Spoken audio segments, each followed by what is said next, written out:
In this exercise, I'm going to introduce you to the divide operation, one of the most useful Pathfinder operations here inside of Illustrator.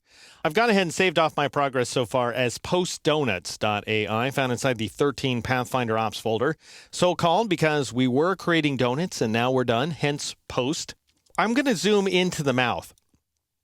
And notice that the mouth is a combination of fairly easy to draw path outlines. I drew them all using the pen tool, but they don't have many points associated with them, just 4 points each, I believe.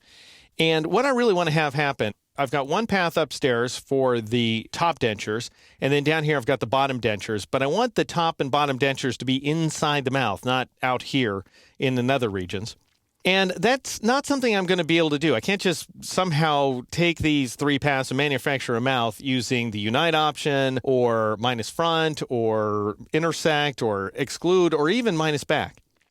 So what we need to do instead is take advantage of a different Pathfinder operation. And here's my rule of thumb.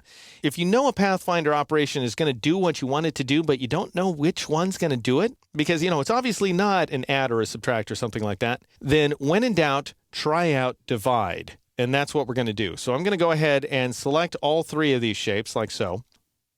And then go to the very first icon in the bottom row, and that's divide. And it really is truly a wonderful function. When I click on it, it's not going to look like anything happened. We sort of saw some new anchor points form on screen there. But what's really happened is Illustrator's divided the paths according to where they intersect. So any point where paths intersect, they are now divided into independent paths. And I'm going to show you something here. Let's go ahead and scroll to the top of the list here inside the layers palette. And I'm going to collapse this compound shape right there. And I'm going to press Control-Shift right bracket or Command-Shift right bracket to bring this group of shapes to the top. And you'll see that it is a group. It's not a compound path this time or a compound shape or anything like that. It's simply a group that contains a bunch of different paths, as you'll see right there. All right, now what we need to do is get rid of the paths we don't want. And you do that by going to the white arrow tool. Then I'll click off the paths to deselect them. I'm going to Alt or Option click on this bottom path right here. Don't want it. Notice it is an independent path, as you can see. Goes ahead and curves around the mouth outline there. I'll press the backspace key or the delete key on the Mac to get rid of it.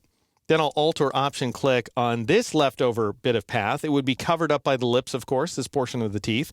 So I could drag it to a different location if I want to, just to see what it looks like. But really, what I want to do is press backspace or delete to get rid of it. Then there's one more path that we need to take care of. And it's this guy right here that has this very thin outline associated with this. It lives right there. Notice if I hover my cursor over this location, I can see there's a path outline there.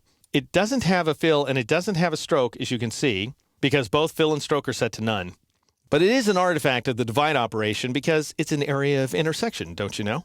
So I'll go ahead and Alt-click on it or Option-click on the Mac and press Backspace or Delete to get rid of it. And we now have the mouth that we're looking for, which, if looked at properly, looks like a very short guy with a belly button up here and two little stumpy legs wearing bicycle pants. And speaking of which, I want those bicycle pants to be a different color. So I'm going to go ahead and Alt or Option-click on this outline here.